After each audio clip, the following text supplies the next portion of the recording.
Understanding how to use articles, a, and, the, correctly is a fundamental aspect of English grammar for learners. Let's break it down step by step. A and an, indefinite articles. A is used before nouns that begin with a consonant sound. For example, a dog, a book, a car.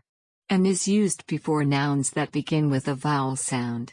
For example, an apple, an hour, an umbrella. Keep in mind that it's the sound of the noun that matters, not its spelling.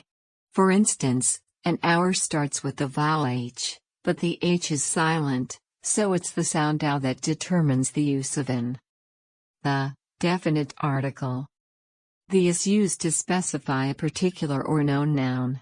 For example, the dog in the yard, the book on the table.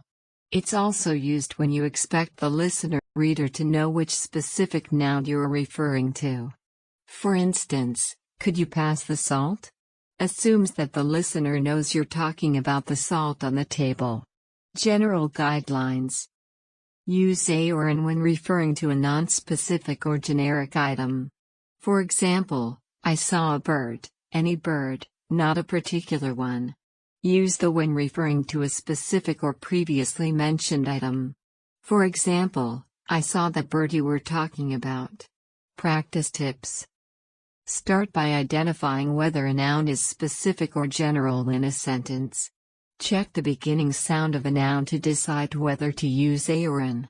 If the noun is specific, use the. If it's general, use a or an.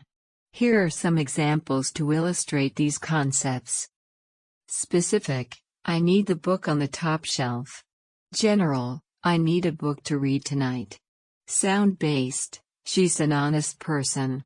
Use an before honest because H is silent. Specific and previously mentioned, I saw a cat. The cat was gray. In the second sentence, the is used because you're referring to the specific cat mentioned earlier. Practicing with sentences like these will help you become more comfortable with article usage, and over time, it will become more intuitive.